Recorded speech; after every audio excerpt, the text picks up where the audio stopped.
Believe it or not, emotionally healthy men want something more than sex, although sex is oftentimes on our mind. So, I want to read something I wrote to prepare for today because I think it's really important to understand that while men are often driven by sex, emotionally healthy and mature men need something more.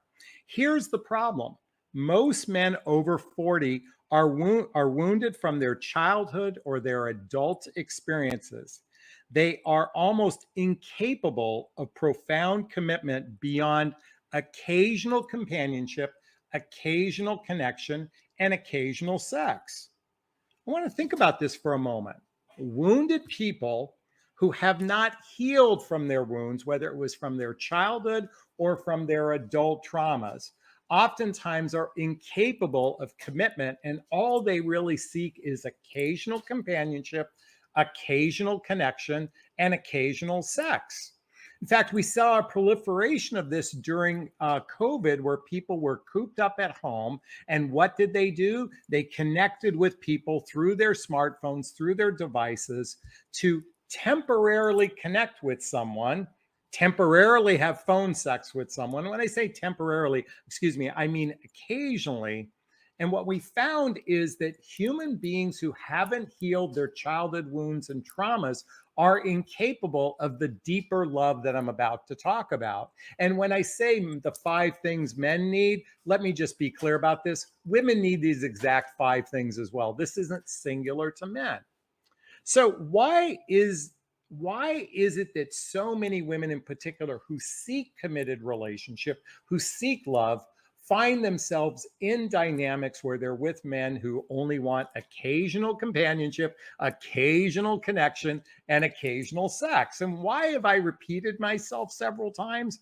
Because when you experience someone who is interested in you a little bit, many of you are hanging out hope for the little bit that he gives you.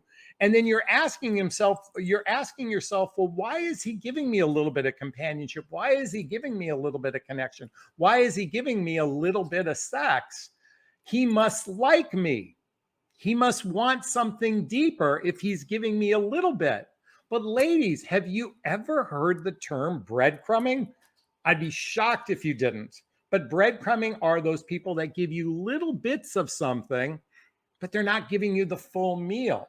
Now, part of the problem is many of you do not have the skills to vet. And if you're not familiar with vetting, vetting is the evaluation period to determine if it's worthy to invest time in someone. Vetting, screening, filtering out people. That is what dating is all about. Dating isn't about, let's just have a good time. Let's focus on having a good time. Let's live in the moment and have a good time. How many men tell you frequently all they want to do is just have a good time and live in the moment?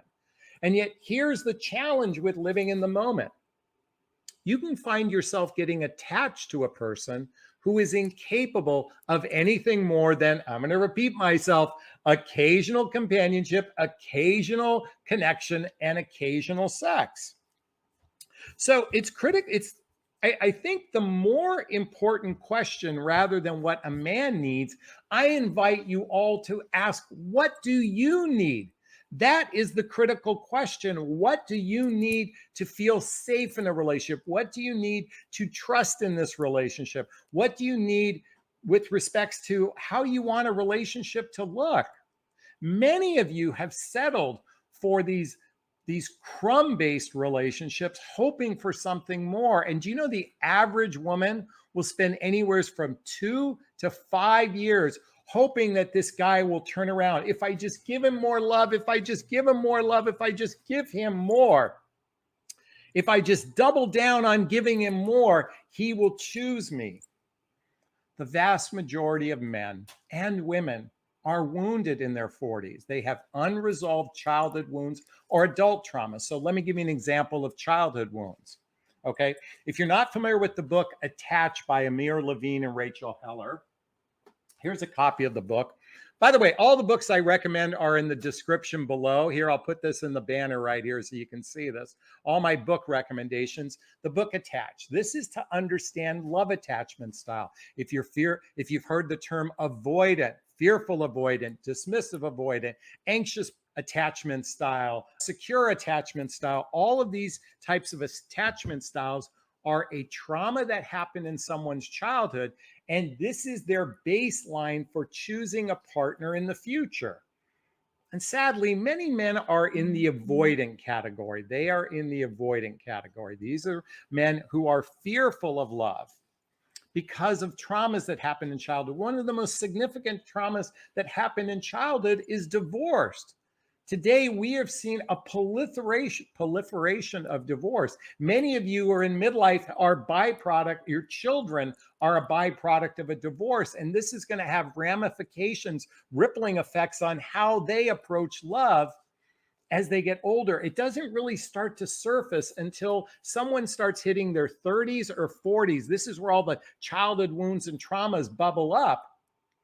And many humans have gone unhealed. In addition, I was sharing with you, there's two types of things you might want to consider, or two books you might want to, not the book, What the Heck, Why Men Love Bitches. We'll talk about that in a moment. The book, Getting the Love You Want by Harvell Hendrix and Helen Hunt. This is to understand the imago. The imago is IMAGO.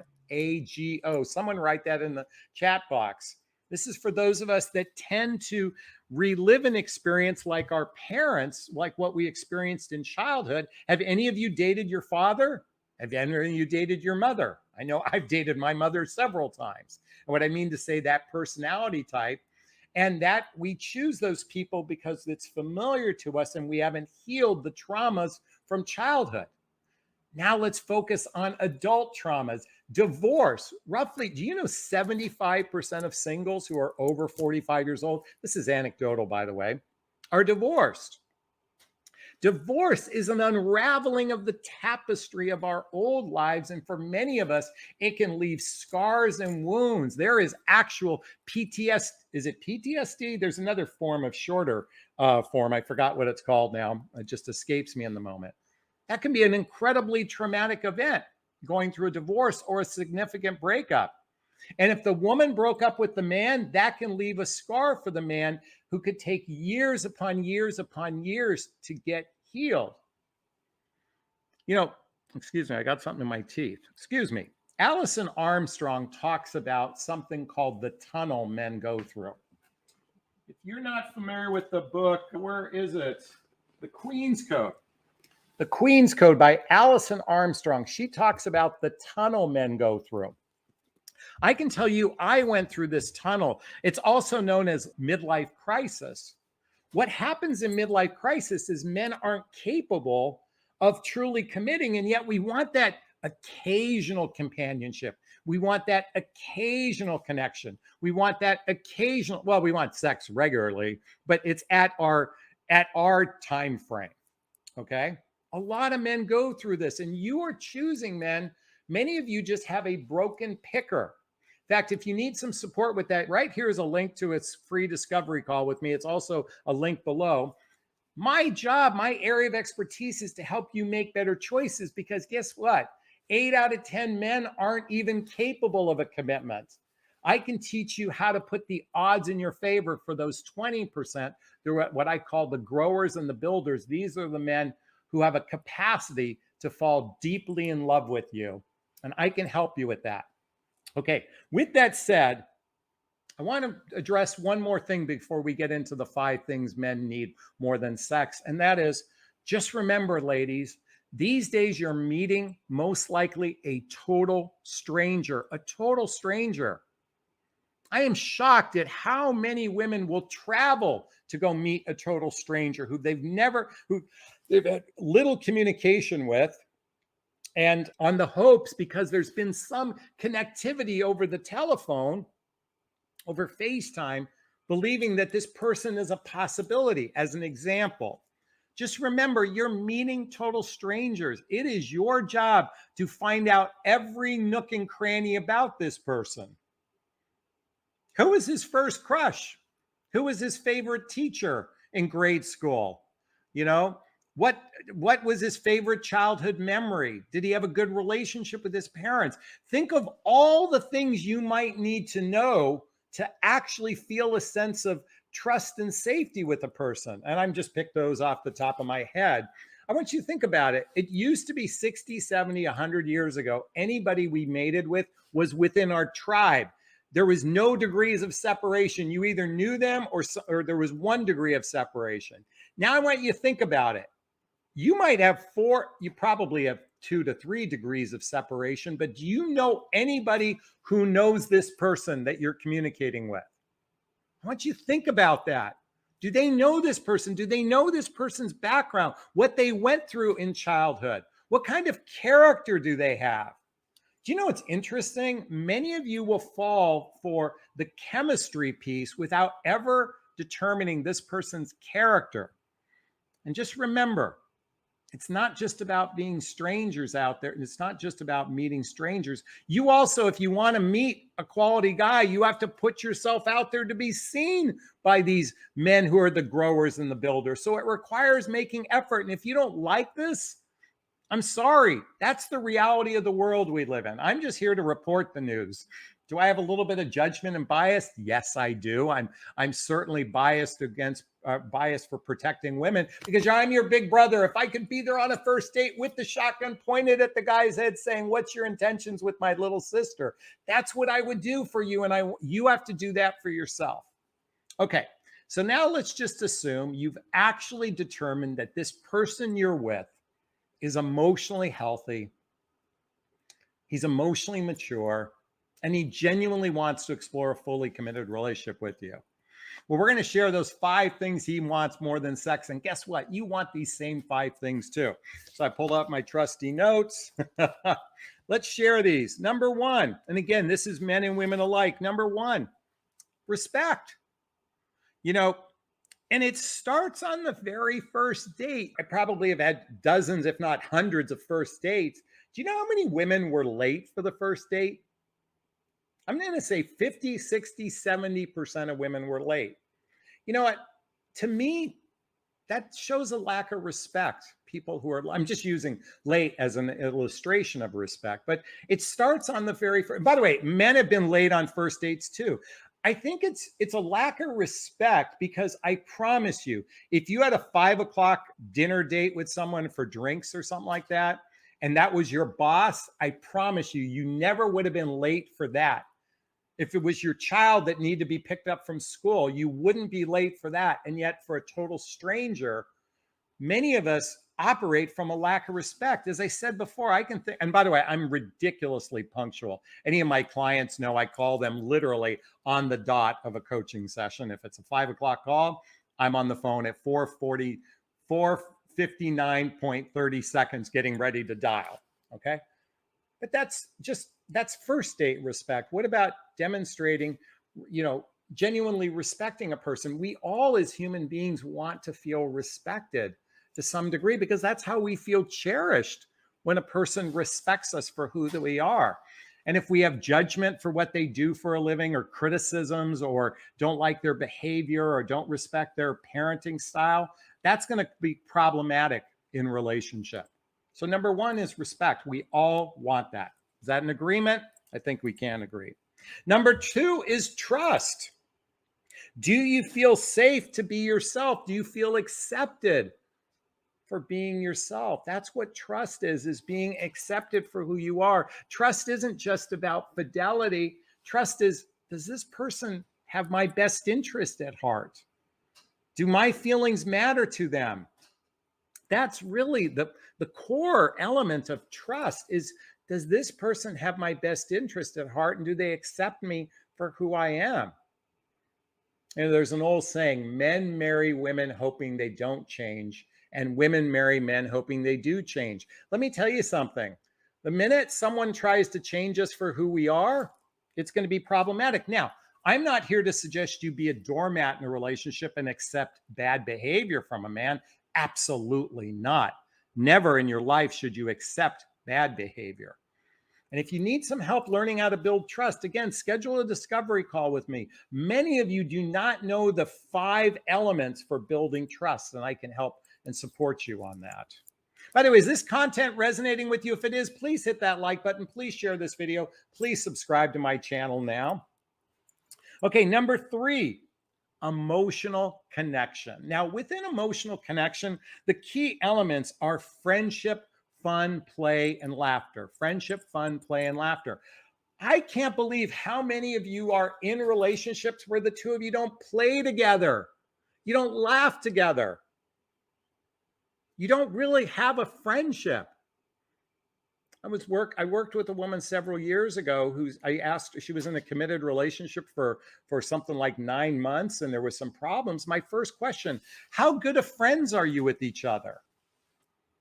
And she thought about it and she goes, we're not really good friends. All we do is we get together, we have dinner, drinks, or something like that. We have sex, and then each one of us goes our separate ways. Do you know, that's just friends with benefits.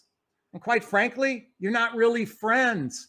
We use the term friend so loosely, but a friend is a person you can share from your heart. You can say almost anything to someone who's a friend. Men need friendship just like women need friendship. And yet today, what's happening is you're not experiencing friendship with men. What you are experiencing is what I call therapy. Many men call you up to talk about all their problems, to dump their problems on you, to vent. By the way, women do this as well, the same as well. And many of you find yourself in a trauma bond with each other. And what I mean by a trauma bond, you're in a trauma loop, just expressing all the problems in your life, your marriages, your past experiences, your relationship experiences, your professional life, your children. And all you're acting is not as friends with one another, you're acting as therapists for one another. And a lot of times it's a one-sided event. Emotional connection. We men are thirsty for it, just like you, those emotionally grown-up men. Not those men who are wounded and unhealed, not those men that have adult traumas that are unhealed. Number 4, there's going to be a few here. What men need is to be your priority. They need to be pampered and validation. This is from the book, The 5 Love Languages. If you're not familiar with the 5 love languages, I highly recommend checking out this book. But within priority, pampered, and validation, priority is quality time. Ladies, don't you want to feel like a person's priority? Yeah. Men want to feel like a priority too. That's when you spend quality time with one another. To be pampered, well, that's physical touch and gifts, to pamper someone. Physical touch and gifts. This is the 5 love languages. And lastly, validation. We all want to be validated for who we are. It's a human need to be validated, to be complimented. Now, a lot of men are deeply wounded. They're unable to receive. I want you to think about this. Being able to receive is a critically important aspect in a relationship, because if someone can't receive, they might be de facto takers in a relationship. In other words, or excuse me, let me rewind that. They are able to receive, but they're not able to give. That's a taker. But if he's not able to receive and he's not able to give, he's basically blah. He's not giving you anything in the relationship, and he's not able to receive your love. That's not a healthy way to approach a relationship. And yet those men who are emotionally grown up are thirsty to be a priority, to be pampered, and to be validated. And last but not least, to be teammates in a relationship. This is where acts of service from this book comes in. You know, ultimately, the men who are going to go the distance, they are seeking partners that are teammates. You help each other out. That's what men want more than sex. And yes, sex is a critical piece in the relationship. And not everybody is capable of that. I get it. But it's still kind of the driving force for men, because it occupies a lot of our brain power. But at the end of the day, that men that want something more, they want to be teammates. They want to be a priority. They want to be pampered. They want to be validated. They want the emotional connection. They want trust. And as I said in the beginning, they want respect. Is this sinking in? Is this resonating? Please let me know if it is. If it is, please hit that like button. Please share this video. Please subscribe to my channel. All right, it's time for Q&A.